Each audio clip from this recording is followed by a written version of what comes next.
चला मित्रांनो मैत्रिणींनो, आपण आज विपश्यना धम्म केंद्रात आलेलो आहोत. म्हणजे हे मला खरं 10 दिवस झालेले आहेत, पण आता 10व्या दिवशी खरं तर हा व्हिडिओ काढतेय मी. कशामुळे का तेव्हा वेळ नव्हता सुरुवातीला मला आल्यावर.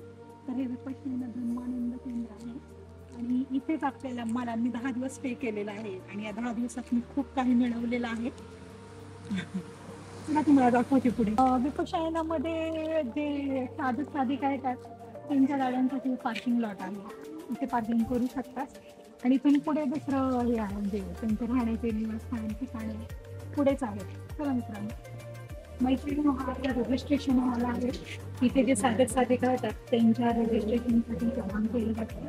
फॉर्म वगैरे बऱ्याच ज्या गोष्टी आहेत आपलं आलेल्या इम्पॉर्टंट वस्तू जमा करू शकतो इथे. केला. चला मैत्रिणींनो, आता आपण महिला निवासस्थानाकडे हा रस्ता जातो. तर आपण ह्या रस्त्याचं किती सौंदर्य आहे ते तुम्हाला दाखवते. हे बघा बाजूला वडाचं झाड किती सुंदर आणि किती भव्य आहे ना. आणि पूर्ण ही जी बाड आहे ना ती पूर्ण जास्वंदीच्या झाडांनी. आणि हे कुत्रे आहे, स्पेशली मला कुत्र्यांबद्दल इतकं सांगावं असं वाटतं की म्हणजे आज 9 दिवस झाले मला मी इथे आहे, हा 10वा दिवस आहे, पण ह्या कुत्र्यांनी अजिबात भुंकलेलं आतापर्यंत मी पाहिलेलं नाही.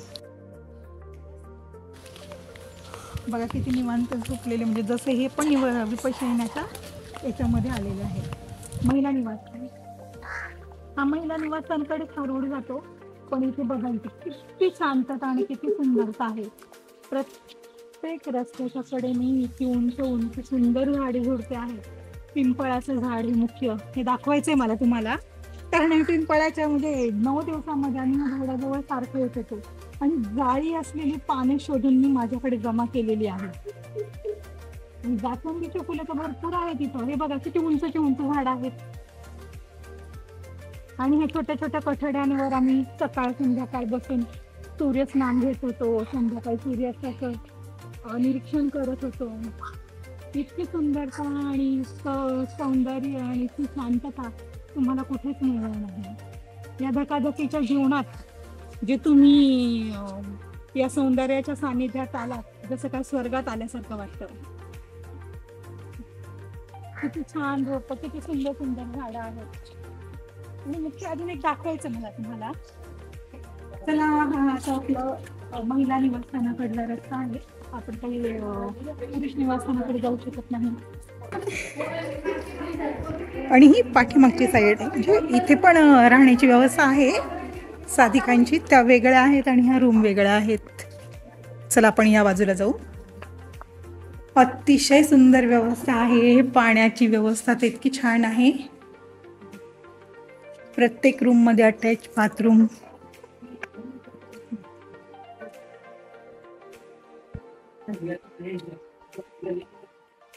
चला तुम्हाला माझी रूम दाखवते.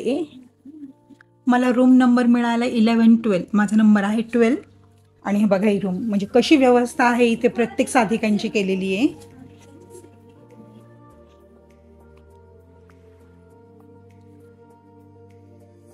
प्रत्येक रूम मध्ये 2-2 बेड आहेत. ही माझी बेड आहे. मच्छरदाणी, सामान ठेवायला स्टँड वगैरे सर्व आहे ते.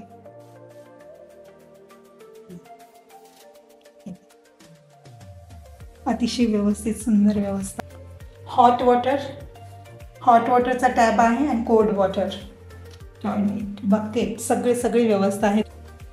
मित्रांनो, इथं महिला भोजनालय आहे आणि या समय सारणीनुसार ज्या वेळेला इथे नाश्ता आणि जेवणाची व्यवस्था आहे, संध्याकाळचा नाश्ता आहे, त्या वेळेला महिलांना इथे जेवायला यावं लागतं. आणि ही त्यांची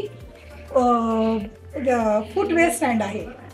इथे म्हणजे इतकं नियमित व्यवस्था आहे. आणि ही धोबी सेवा, ज्यांना आता लॉन्ड्रीसाठी कपडे द्यायचे त्यांनी तिथे धोबी व्यवस्थेसाठी ते कपडे ठेवले जातात. चला आता आपण आतमध्ये जाऊ. इथे गरम जिंजर वॉटर आणि वॉर्म वॉटर दोन्ही पाण्याची व्यवस्था आहे. आणि इथे ही थंड पाण्याची व्यवस्था आहे. बघा किती सुव्यवस्थितपणे सगळ्या गोष्टी इथे केलेल्या आहेत. चला आतमध्ये जेवणासाठी ठेवू. जेवणाचा टाइम संपलेला आहे. हे बघा मावशी जेवत आहेत. या टेबलवर सगळी जेवणाची व्यवस्था ठेवलेली असते. वरण भात भाजी याचे डबे ठेवलेले असतात. शिवाय इथं तुम्हाला गूळ आहे, साखर, मीठ, जेवणासाठी जे जे योग्य लागतं तुम्हाला ते सगळं व्यवस्थित.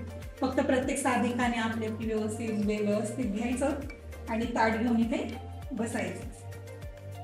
तर बघा किती व्यवस्थितपणे म्हणजे इतकं आणि सगळ्यात मुख्य गोष्ट की प्लीज मेंटेन नोबल सायलेन्स. म्हणजे आर्यमन इतक्या कडाईने पाळलं जातं की अजिबात कोणालाही 9 दिवस कोणालाही बोलता येतच नाही. एकमेकांशिवाय कोणालाच बोलता येत नाही. तुम्हाला आता धम्म हॉलकडे घेऊन जाते. धम्म हॉल म्हणजे 9 दिवसात जे आम्ही रेग्युलर जी साधना केलेली आहे, म्हणजे दिवसातून सकाळी 4 वाजल्यापासून आम्ही उठत होतो तर रात्री 9ला आम्ही निवासस्थानावर झोपायला जात होतो. आणि तेवढ्या काळात फक्त आम्हाला 1.5 ते 2 तास फक्त आराम करायला मिळत होता आणि बाकीची साधना आम्ही ह्या धम्म हॉलमध्ये करत होतो. तुम्हाला धम्म हॉलकडे घेऊन जाते. चल इथे चप्पल स्टँड आहे. चप्पल स्टँड ठेवायची जागा. चल प्रयत्न करते तुम्हाला हॉलमध्ये घेऊन जाण्याचा. पाण्याची व्यवस्था आहे इथे. साधिकांना पाणी प्यायचं आणि इथे समय सारणी लावलेली आहे. समय सारणीचं सकाळी 4 वाजल्यापासून ते संध्याकाळी 9, 9:30 पर्यंत. आणि आमचं जे बिझी शेड्यूल होतं आणि त्याच्यामध्ये फक्त 1.5 ते 2 तास फक्त आम्हाला आराम करायला, रेस्ट करायला मिळत होते. हा धम्म हॉलचं समोरचा भाग. प्रत्येक दिवसाचं शेड्यूल इथं दिलेलं असायचं. आणि हे सगळ्यात मुख्य आहे की धम्म हॉलमध्ये आणि बाकीच्या ठिकाणी आर्य मौन का कड़ाई से पालन करे, प्लीज मेंटेन नोबल सायलेन्स. तर धम्म हॉलमध्ये जाऊ.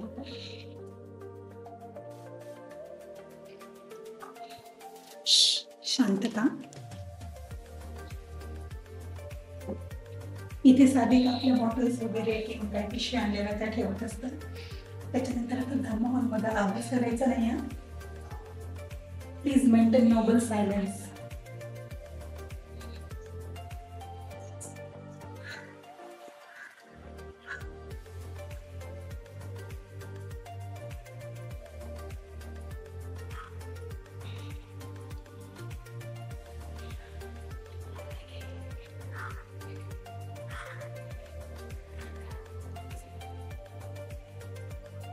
प्रत्येक साधिका आणि साधकांसाठी बघण्याची एक अरेंजमेंट आहे.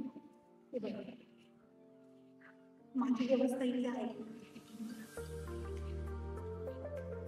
प्रत्येक साधिकांची व्यवस्था आहे आणि माझ्या नावाचा टॅग इथे लावलेला आहे. आणि 9 दिवस मी इथेच सिटिंग करून इथेच साधना करणार. हा पगोडा आहे म्हणजे धम्म हॉल आहे का त्याच्यावरचा ते भाग म्हणजे त्याला काय म्हणतात व्यवस्थित मला माहिती नाही आहे. पण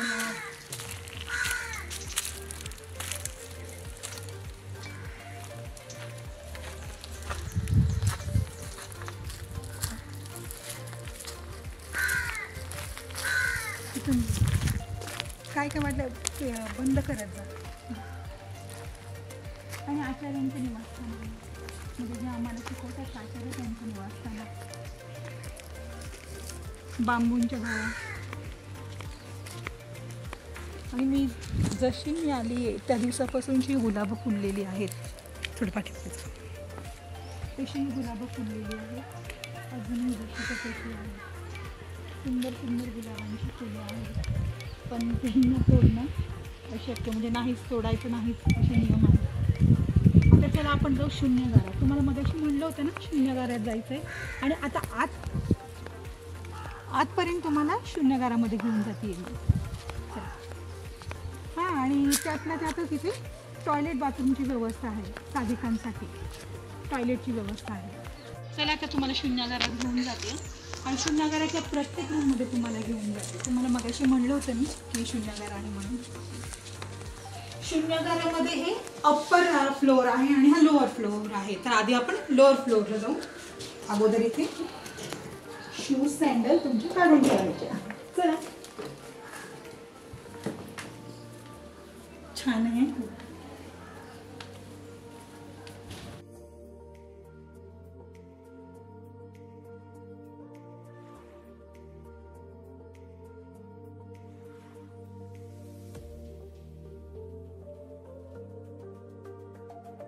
इथे असे छोटे छोटे छोटे रूम आहेत. 44, 43, 42 अशा बऱ्याच रूम आहेत. 64, 65 आणि रूमची व्यवस्था बघायची.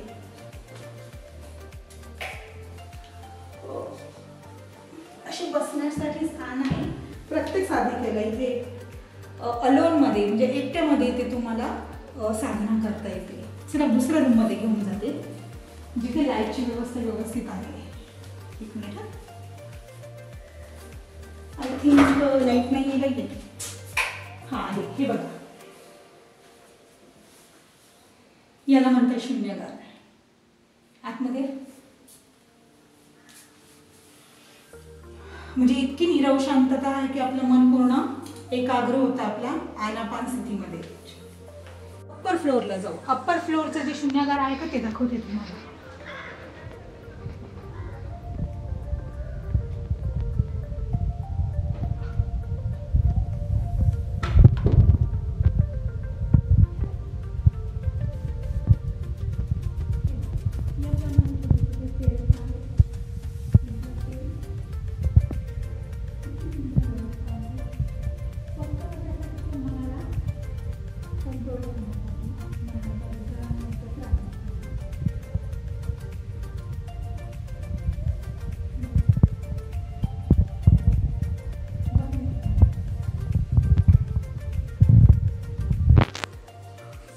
एकांतात साधना करायची.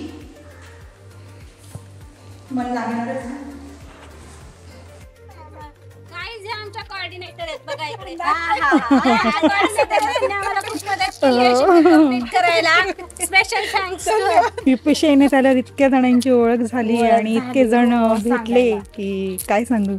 खूप आनंद होतो सगळ्यांना भेटून. खूप नीरव शांतता आहे आणि ह्या 9 दिवसात इतकी शांतता मिळाली आहे की इतकी शांतता कुठेच मिळाली नाही. म्हणजे मानवी जीवनातल्या ज्या विकारांवर आम्ही काम करायला इथे आलेलो आहेत त्या विकारांवर या निसर्गाने आम्हाला इतकी साथ दिली आहे की ती आम्ही कधीच विसरू शकत नाही.